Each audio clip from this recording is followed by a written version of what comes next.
کہ آپ کو پتہ ہے کہ آپ کا ایک دین کا بہت بڑا حصہ، آپ کی عبادات کا بہت بڑا حصہ آپ کے فائنینسز کے ساتھ جڑا ہوا ہے؟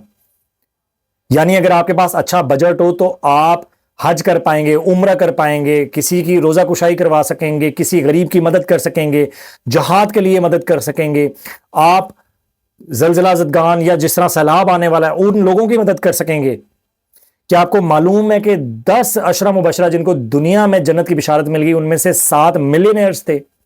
کیا آپ کو پتہ ہے کہ حضرت عبد الرحمن بن عوف، حضرت عثمان غنی رضی اللہ تعالیٰ عنہ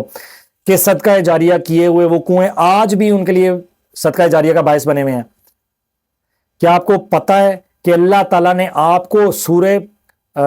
بنی اسرائیل میں منع فرمایا ہے کہ اپنی اولاد کو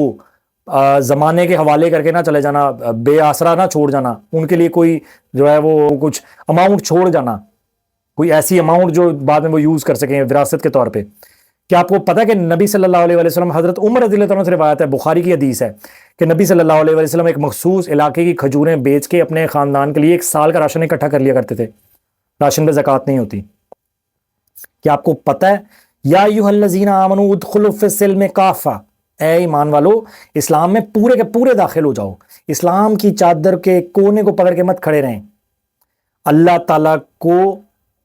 ایک طاقتور مسلمان کمزور مسلمان کی نسبت زیادہ عزیز ہے،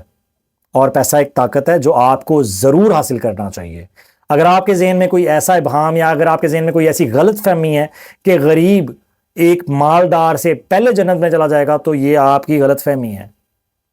کیونکہ بہت جگہ کے اوپر نبی صلی اللہ علیہ وآلہ وسلم نے اس کی تاکید بھی کی، اور اللہ نے سورہ بنی اسرائیل میں کس طرح سے کنزمپشن کرنی چاہیے، کس طرح سے مال اکٹھا کرنا چاہیے اور کس طرح سے اس کو استعمال کرنا چاہیے، اس کے بارے میں پوری انسٹرکشنز دی ہیں۔ اسلامک فائنانس سسٹم ہے، اس میں ضرور پڑھیے سورہ بنی اسرائیل اور اپنے فائنینسز کو ضرور بہتر کریں۔ السلام علیکم ورحمۃ اللہ وبرکاتہ۔